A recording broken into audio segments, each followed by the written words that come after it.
What's up, people? Welcome to Pitch Points. So here we are at the end, almost at the end of another season of European football across all of Europe's leagues and across the European competitions.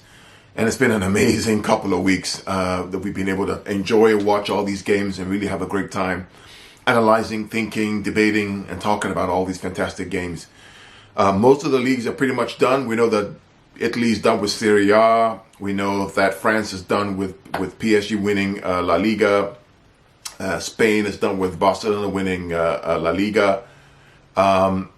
And we also have Germany on the cusp. Well, now that Bayern Munich dropped points today, we don't know, but it's a battle for the top spot between Borussia Dortmund and Bayern Munich, which should go into next weekend. The only one that's really left is the Premier League, which clearly has been the showcase of all the leagues this year. With Manchester City on top of the league and Liverpool a point behind, it really has now become a crunch day, the day before the end of the season. And I've enjoyed it. I've enjoyed it tremendously. I've enjoyed all the football we've watched up until today, the Champions League, the Europa League, and I'll talk about those in a minute. I've enjoyed the Premier League. I've even enjoyed the other leagues. Paris Saint-Germain basically blowing everybody away and basically getting through that without any real fuss. And then Barcelona winning the La Liga. And Germany is getting interesting. But back to the Premier League. Now it's all or nothing. This is it. One more game left. Match day number 38. And it's 1 point between Manchester City and Liverpool. Everything else is settled. We know who's going to be relegated. We know that Cardiff, Huddersfield are going to be relegated. We also know that Fulham is also going to go after spending 100 million pounds over the season to get into the Premier League. They're going to go. They're gone. We also know that the top four is pretty much settled. Where we have Chelsea either taking third or fourth based on what happens tomorrow's game against Leicester.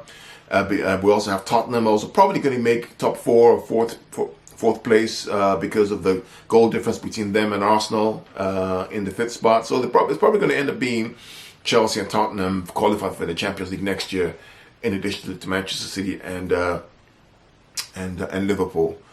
But tomorrow's game is massive, really massive for Man City. It's been a phenomenal season. I mean, up in January, the Man City were 7 or 10 points behind Liverpool. 7 points behind Liverpool, and if Liverpool had won that game at the Etihad, they would have been 10 points behind. But to fight from that position back, without Kevin De Bruyne, without Benjamin Mendy, without sometimes Fernandinho playing with injury, and fight back to come to the point now where in May, having won 13 games in a row after the Newcastle loss, 13 games in a row to fight back to this point, to have to be at 95 points, which is equal to the previous record set by Chelsea for the second year in a row, is absolutely magnificent. In fact, right now, I think that Man City and Liverpool actually have the joint highest points total of all the leagues in Europe at this point in time.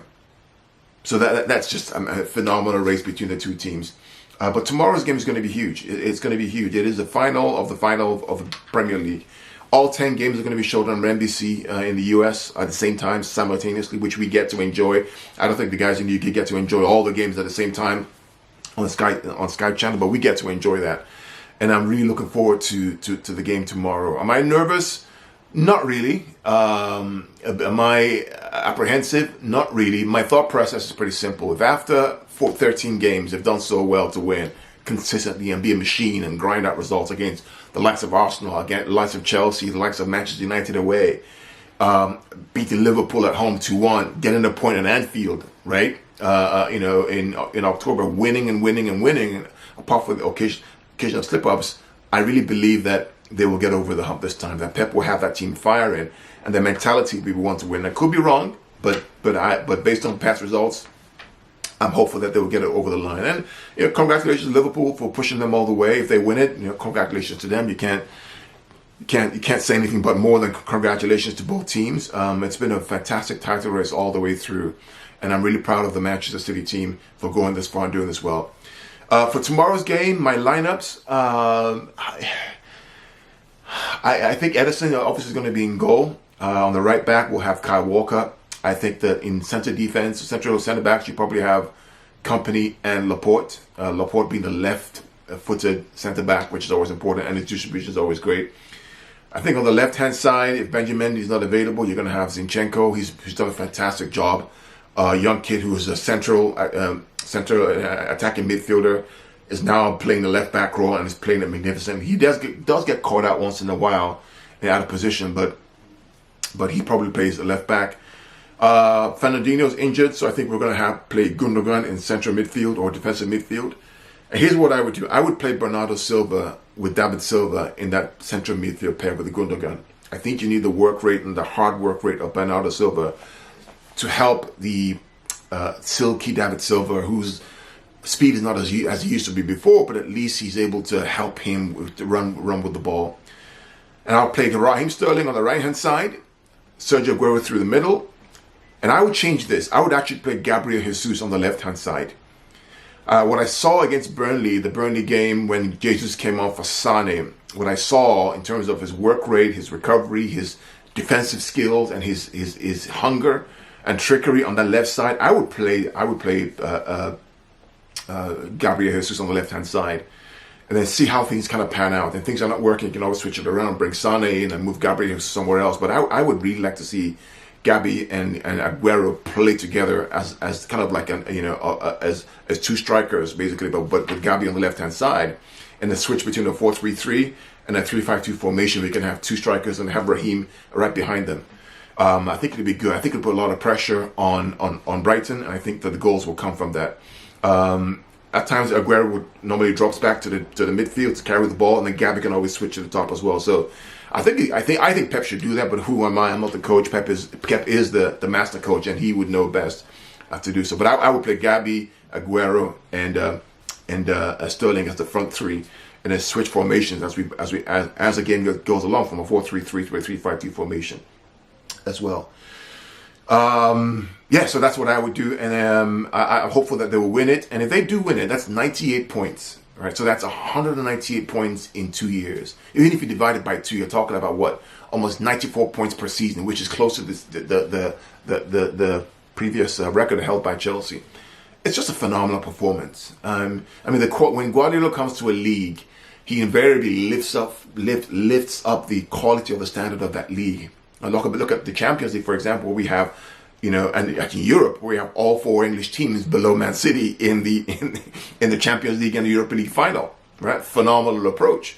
And although those 4 teams, only one of them, or 2 of them, have not even won a league, right? The ones in the Champions League final. So it's really, really impressive. And I think that if this keeps going on year after year, the quality of the Premier League will always increase year on year. I'm really looking forward to the future of the Premier League. Talking about Europa League, it's going to be Arsenal, Chelsea in the final of the Europa League. Again, another English final. Who do I think is going to win? It's anybody's guess. Who needs it more? Arsenal need it more than Chelsea do, because Chelsea already have top 4 spot. They're really going to be in the Champions League. So Arsenal need to win this game so they can also have a spot in the Champions League. So then we would have 5 English teams in the Champions League for next year. So from a Premier League perspective, I would like Arsenal to win because they would have a Champions League spot. But who knows what's going to end up happening between those 2 teams, because they're fierce rivals and they basically are really good teams. Man United is going to be in the Europa League next year. It's going to be a tough one for them. It actually may be an advantage, because that way they can make the Champions League easily by winning it, and for 2021. So it's going to be interesting to see. The Wolves against Liverpool game in the Premier League tomorrow. It's funny how a lot of people are talking about, Brighton can stop Man City, Brighton can stop Man City, Brighton can stop Man City, but nobody's asking the question: what about Wolves? Wolves have the 3rd best record against the top 6 teams, apart from Man City and Liverpool. So Man City has the best record against top 6 teams. Basically, playing against them, they've only dropped 4 points out of about 38 points or so. They've only drawn once to Liverpool away, and they lost 1 game against Chelsea away. So basically, they have the best record, followed by Liverpool, and then the next batch really is, I think Wolves. So Wolves going to Liverpool is no write-off, and it's funny how a lot of the media are talking about, Brighton stopping Wolves, Brighton was 17 stopping Man City, not saying, hey, look, maybe Wolves can actually stop Liverpool at Anfield. Unlikely, but they have a good record against. They beat them once again in the League Cup. So who knows? But we need to watch for that as well. And it's just been a fascinating season. There's a whole debate around what's more important. Is it the Premier League more important or the Champions League more important? For me, I think the preference is always going to be in this order. It's Premier League, win your domestic league, first of all, be champions of your league. If you get Champions League, it's a bonus. The FA Cup, the League Cup, and then the Community Shield. So Premier League, Champions League, FA Cup, League Cup, and the Community Shield. Now, if you can win 3 or 4 of those, you've done really well this season. I would have loved to have been in the final of the Champions League, unfortunately, but it is what it is. Maybe next year we'll try again. But winning the Premier League, winning the FA Cup, winning the Carabao Cup, and also the Community Shield is no small feat. In fact, it's never been done by an English club in England for at any point in time. So it would be a phenomenal achievement if they can pull it off. So here we are. End of the season, one big game tomorrow. I will be doing a season wrap up after the games tomorrow and talking about what I enjoyed the most, what my team of the season is, who I would pick in my team of the season, what Man City have to do next year to retain the title again for the 3rd time, and should the priority be the Champions League as opposed to the Premier League this season? What should we do going forward? I'll talk about that in my end of the season review. Then I'll talk about also planning for next season. What should we do? How do we make sure that Kevin De Bruyne, who's missed so many games this season, arguably our best player, was injured? How do we get him to be consistent again in next year? What players do we need? What are the transfer targets that are coming up? What are the plans for the year? The new kit by Puma, what does it look like? Do we prefer the Nike kit or the Puma kit? So all these discussions I'll talk about at the end of the season, in my season wrap-up as a whole. But yeah, so here we are. Saturday, May 11th, one more day left for the Premier League to decide who's going to be the champion of the Premier League. And whoever wins it, kudos to them. Whether it's Man City or Liverpool, kudos to them. I hope we win it so we can set another record. We can also extend the number of Premier League trophies that we've won in England. And also we win the FA Cup. And for the first time ever in the history of the Premier League, or history of England, one team winning 3 trophies or 4 trophies would be phenomenal. We talked about the Champions League games last weekend, and what an amazing game, amazing games. Ajax was simply fantastic. I really, really love the way they play, the fearlessness, the energy, the youth. Frankie de Jong has to be one of the best central defensive midfielders in the world. Matthias de Ligt, fantastic job as a 19-year-old captain. To play in the Champions League as a 19-year-old captain. What were you doing when you were 19? What was I doing when I was 19? Not 21, not 20. 19 years old. Captaining a team in the semi-final of the Champions League, beating Juventus, beating Real Madrid, drawing with Bayern Munich home and away. I mean, that's an amazing performance. Unfortunately, part of the inexperience caught up with them against Tottenham, where they should have kicked the ball out in the last minute. Instead, they tried to recycle the ball and play again and try to score a goal. So part of that was part of their fault, and it was unfortunate for them that they went out I would have loved to have seen Ajax in the final of the Champions League, but it is what it is. You have Tottenham there, and you have Liverpool there, and Barcelona were just simply awful. I mean, absolutely dreadful in the second leg of the game. Jordi Alba was all over the whole place. They weren't paying attention. They weren't focused. And you can almost blame the loss to the first leg, where Dembele should have converted that goal when it was 1-on-1 with the keeper in that counter-attack. If that would have been 4-0, then it would have been much more difficult for anybody to come back from that. But congratulations to Liverpool for being in the final. The final will be on June 1st, and we shall see who wins that at the end. So one of the most impressive and competitive leagues in the world is not the Premier League, and really it's not even the La Liga. It's the Skybet Championship within the English Football League, which is the league just below the Premier League. It is absolutely competitive because everybody's trying to get promoted into the Premier League. So this year, Norwich City and Sheffield Wednesday have been promoted automatically.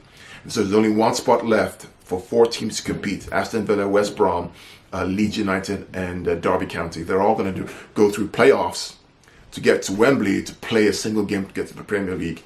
It's an amazing competitive battle. I think the winner gets like about $200 million or so just for winning that game. It's one of the most lucrative games in world football to get promoted to the Premier League.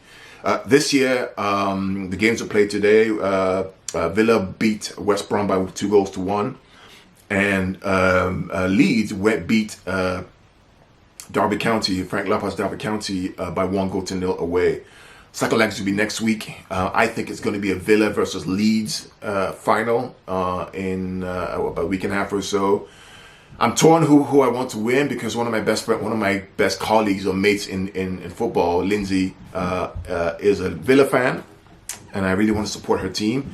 But I also want Marcelo Bielsa, who I really have loved and supported from day one, Leeds United, to win and come to the Premier League. A Premier League with Guardiola, Klopp, Pochettino, and Marcelo Bielsa would be absolutely amazing. El Loco, as he calls him, is such a special manager, and he's actually the godfather to a lot of these modern coaches like Pochettino and Guardiola, for example. So it'd be great to have him and his team in the Premier League to see what they can do as well. So I want Leeds to win, and if Leeds don't make it through, then let Villa win to support my friend Lindsay. So thank you again for watching. Thank you again for coming to my channel. Subscribe to my channel, and I'll see you next time. And then come on, City, let's win the championship.